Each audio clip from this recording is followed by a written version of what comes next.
Et à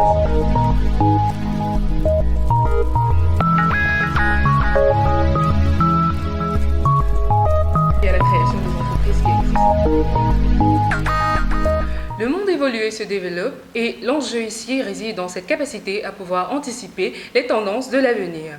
Téléspectateurs de Diaspo Live TV, merci de nous rester fidèles. Merci de rester fidèles à votre émission Sur la Voie qui met en perspective des initiatives émanant de jeunes porteurs de projets africains. L'écotourisme né il y a de cela 30 ans, on en parle et on en reparle, se développe un peu partout dans le monde, notamment en Côte d'Ivoire, classé premier pays africain regorgeant énormément d'aires protégées avec en tout 3 aires classées patrimoine de l'UNESCO. Nous recevons donc, dans le cadre de cette émission, un jeune porteur de projet, à l'instar de Ange Tano, qui est le promoteur du projet Solidesh. Bonjour et bienvenue. Nous recevons également dans cette émission, comme il est de coutume, notre consultant en affaires publiques et en stratégie organisationnelle, Achille Mouza. Bonjour et bienvenue. Bonjour, merci. C'est toujours un plaisir pour moi de vous partager ces moments avec vous. Le plaisir à partager. Je vais revenir vers vous, Ange Tano, vous qui êtes le promoteur du projet Solidesh. Pourquoi un tel projet et en quoi est-ce qu'il consiste exactement? Le projet Solidesh, D'accord. qui vient du diminutif de 2 mots, solide et déchet. Voilà. Donc il faut entendre par Solidesh un projet qui fait dans l'écotourisme. Un concept qui est de plus en plus en vogue, partant d'un constat, d'un constat. D'abord du fait que toutes les villes, les capitales africaines sont jonchées d'ordures. Oui. Voilà. Et donc nous avons voulu, à partir de ce projet, aller à une prise de conscience environnementale. Et en même temps, il y a aussi un autre facteur qui se fait ressentir de plus en plus en Côte d'Ivoire. C'est vrai que la Côte d'Ivoire s'axe beaucoup sur le tourisme d'affaires, Oui. mais à côté de ça, nous avons le tourisme de loisirs et culturel qui fait un peu plus de 46% à côté des 56% du tourisme d'affaires. D'accord. Et donc nous nous sommes axés sur ce point pour, n'est-ce pas, mettre en place notre projet. Et comme nous l'avons dit tantôt, Abidjan est beaucoup jonché d'ordures.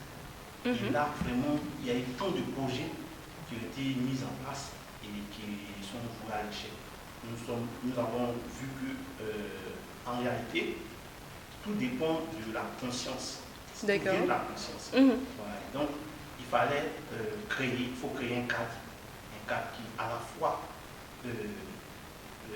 inscrit la notion de se recueillir parce que c'est une capitale où à l'intérieur il y a plusieurs travailleurs qui sont essoufflés, etc.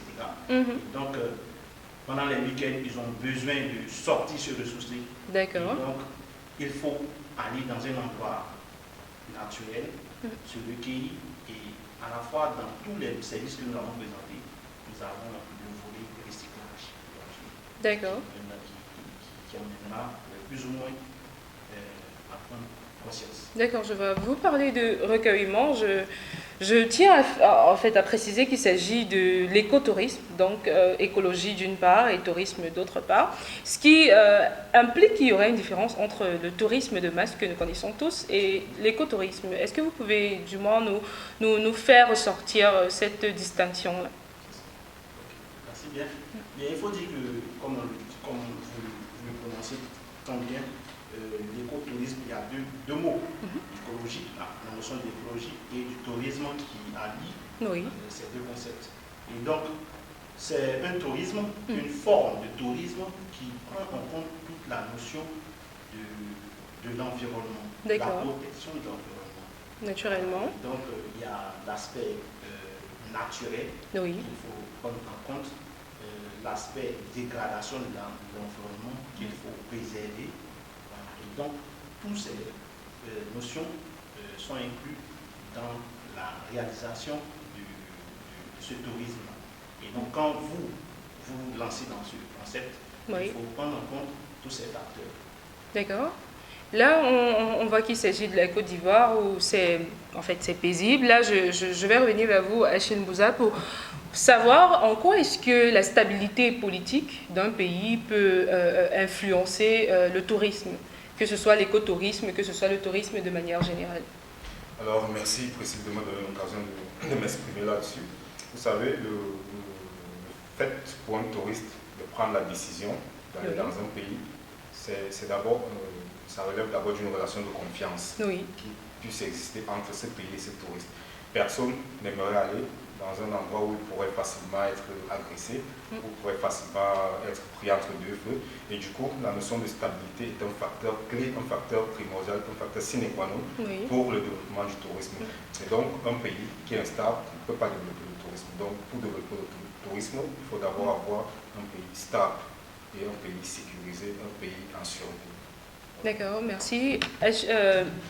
Ange, pardon, excusez-moi, c'est une pluralité d'informations qui parfois n'est pas difficile à gérer. Je voudrais savoir également quels peuvent être les obstacles à l'écotourisme en Côte d'Ivoire et comment comptez-vous y remédier par le biais de votre projet? Nous avons opté pour une communication de masse. D'accord. Voilà, en incluant dans l'aspect communication des influenceurs. Oui. Voilà, nous avons notamment plein de stars, je vais dire joueurs, grands joueurs à l'instar de Didier Drogba, etc. Naturellement, ivoirien. On voulait bien associer à cette image pour, n'est-ce pas, attirer le public ivoirien n'est-ce pas, adhérer à cette notion d'écotourisme. Et quels sont donc vos objectifs à la sortie de ce projet-là? Combien de personnes comptez-vous atteindre ou impacter par le biais de ce projet? Quelles sont les brèches, du moins les pistes de développement en fait? Qu'est-ce que vous avez observé et qu'est-ce que vous comptez changer? Notre cible, c'est d'abord la population abidjanaise. Voilà. Et comme endroit dans lequel nous avons, n'est-ce pas, voulu réaliser notre projet, c'est la sortie de la ville d'Abidjan. Oui. Voilà, où nous sommes épargnés de tout ce qu'il y a comme embouteillage et autres. Et c'est situé entre deux zones, deux forêts classées. Oui. Le parc national et puis la forêt classée de la zone des forts. Voilà. Et donc, c'est un peu ça que nous voulons faire. D'accord. Là, on se rend compte, bien évidemment, que la Côte d'Ivoire regorge énormément de potentiel, que ce soit pour, en fait, en richesse naturelle, parce que là, l'UNESCO classe la Côte d'Ivoire comme le premier pays francophone qui dispose d'énormément d'aires naturelles protégées. Achille Mbouza, pour une nation, par exemple, nation pour dire un pays qui ne dispose pas d'énormément de richesses naturelles, quelles peuvent être les pistes au moins de développement de l'écotourisme dans ce contexte-là? Alors, avant de répondre à votre question, j'aimerais bien intervenir sur une question plus précise à son projet. Je pense que c'est un projet qui est assez ambitieux, et à mon avis qui s'inscrit dans un cadre institutionnel bien mis en place parce que, voyez-vous, tel que je l'ai compris, c'est un projet qui permet en même temps de régler un problème de développement touristique, un problème de voirie municipale, parce qu'en même temps, ils utilisent des matériaux, ils recyclent et ils nettoient la ville en fait. Justement, la gestion des ordures qui commence à... Voilà, je pense que c'est un très bon projet qui peut-être mérite encore d'être travaillé sur, notamment sur les aspects financiers, parce que jusque-là, on ne maîtrise pas très bien quels sont les coûts liés à chaque tâche. Mais sinon, pour ce qui est de l'adéquation entre le projet et la vision politique du projet, je pense que c'est un projet qui est très bien pensé à ce sujet. Bon, par rapport à la question que vous m'avez posée sur le développement de l'écotourisme, en rapport avec des pays qui n'ont pas de...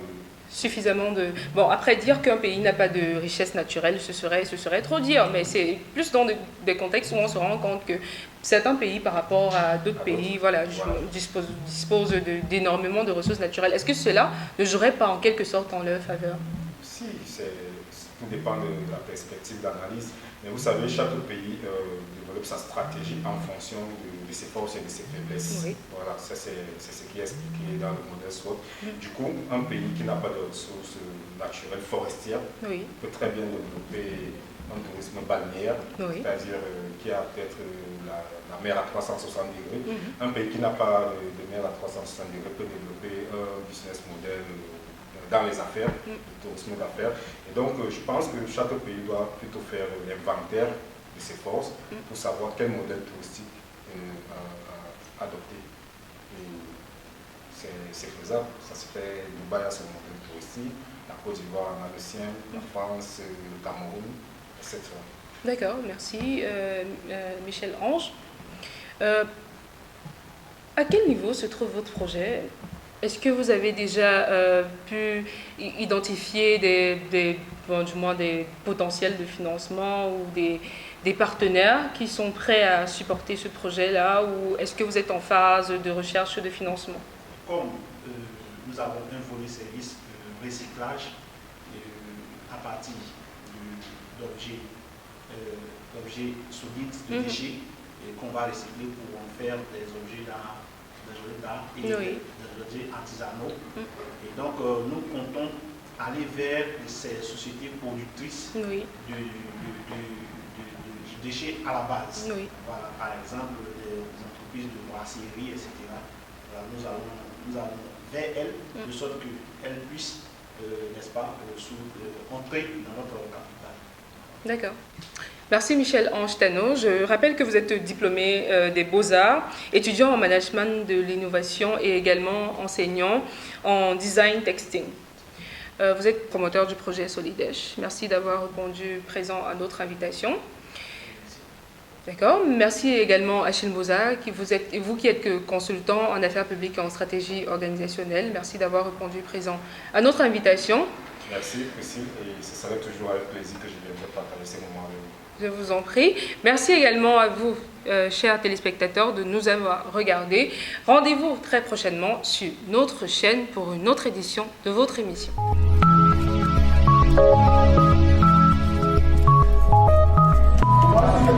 Merci.